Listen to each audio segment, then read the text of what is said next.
আমিন সাহেব, সব কিন্তু আমরা দরকার হোক এর ভিতরে এক হাত ভরে দেন, দিয়ে ওর জমি ভজাই দেন, সমস্যা নেই। আরে ভাই কষ্টে সমস্যা নেই তো আমিন সাহেব, এ ভাই, এক হাত ভরে দেন। আমি তো আমার জায়গাটুকুই দোকান করেছি, আর এই দোকানটা করার আগে আমি ভাইরের সাথে নিয়ে আমি নিয়ে এসে মাইপে দোকানটা করেছি।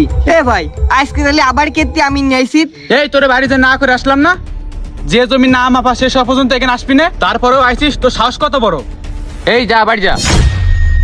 এ ভাই, আপনার আমার বাড়ি যেয়ে না করে আসার কিডা? আমার আর ভাই জমি, আপনারা আমার আইসে বাড়ি চলে যেতে গেছেন, বুঝলাম না। এই তুই আমার ভাইটাই না, আর ওরা কারা তুই চিনিস নে? ওরা চেয়ারম্যানের লোক। এ ভাই, চেয়ারম্যানের লোক ঠিক আছে, তা জমি তো তোর আর আমার বাপের, তাই না? তাহলে চেয়ারম্যানের লোক কেটে এসে? এই কে এসে তোর কৈফিয়ত দেওয়া লাগবে? এই শোন, ভাইগের আমি নাইছি, এই জমির বেশিরভাগ আমার আছে, আর এই জমি আমার লাগবে। এ ভাই, আগের দিন যে আমি নেসলাম, ওই দিনকে দুটো বুই নিয়ে এলো, এলাকার মুরব্বিরাও এলো, ওই দিনকে তো তুই কিছু করলি নে। আজকে আমার পিলার পুতা শেষ, আজকে এসে করছি এই জমিতে তোর ভাগ আছে। ওই দিনকে আমি আমার জমির প্রমাণ করতে পারতাম না, ওই দিনকে স্বাস্থ্য ভাইরা ছিল, বোনেরা ছিল, ও হইতো না। আজকে আমি আমার জমি প্রমাণ করে নেব। তাহলে আজকে তুই তো জমি প্রমাণ করে নিবি, মস্তান ভাড়া করে নিয়ে আসে। মানে তোরাই দিবা না একদম। আরে ভাই আপনি না মারে দাঁড়িয়েছেন? এই একে দেখে কি মস্তান মনে হচ্ছে?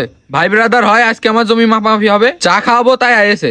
এ ভাই, চা খাওয়াতে নিয়ে আসিস, তালি আমার সাথে এরকম ব্যবহার করতে চাইলি তুই দাঁড়াই রইছিস কেন? আমি না তোর ভাই? এই তোর সাথে এরকম ব্যবহার করতেছ তোর খাইজলতের জন্য, আর তোরে কয়েস কি রেখে আসতি? আর এই শোন, সামনের দুটো পিলার ভেঙে নিয়ে পিছনে করে গিয়ে সামনে আমি বাড়ি করবো, তাহলে তোর আর কেউ কিছু কবেন না। বাড়ির পিছনে কেউ দোকান করে, আর আমার কিরা কি কবে? আমি তো আমার বাপের জায়গায় দোকান করতেছি, আর আমি নিয়ে মাইপে মাইপেই করতেছি। হুম, আমি জানি তো তুই আমার ভাই না, তোর তো ঠান্ডা মাথায় গলি কাজ হবেন না, তাই ওকে ডাইকে নিয়ে আইছি। তা সেইটা খুলে কয়া যে তুই আমার কাছে জমি দখল করার জন্য মস্তান ভাড়া করে নিয়ে আইছিস, এত নাটক করার কি দরকার আছে? না, তোর কথাবার্তা কিন্তু ভালো লাগতেছে না। আরে ভাই, আপনার ভাই বলে কিন্তু কিছু কোশ্চেন নেই। আর শোনেন, এত নাটক করেন না, আপনার সাথে চেয়ারম্যানের ভালো সম্পর্ক না, আর আমি একটু লিঙ্ক করাই দিচ্ছি, কিছু টাকা পয়সা দিয়ে মামলা ভরে দেন, দেখেন এমনি সোজা হয়ে যাবে না। ও ভাই, আপনাদের বাড়ি ঝামেলা বাড়ি যে মিটন, তারপর আমাকে ডাক দিয়ে নেন, আমরা চলে যাচ্ছি। উস্তাদ বুঝলাম না, যেখানে যাই সেখানে ভাই ভাইতে গ্যাঞ্জাম, এটা গ্যাঞ্জাম করুক, চলেন। এ ভাই, যাবেন মানে? জমি মাপতে আছেন, জমি মেপে তারপরে যাবেন। আর যদি দুই সাইডে মামলা ভরে দিয়ে যা টাকা খরচ করতে হয় আমি করবানে। এই আপনারা জমি মাপেন। এ ভাই, তুই আমার নামে মামলা দিবি, এই ছিল তোর মনে? এ ভাই, ওই দিনকে যখন বুইন্ডা ছিল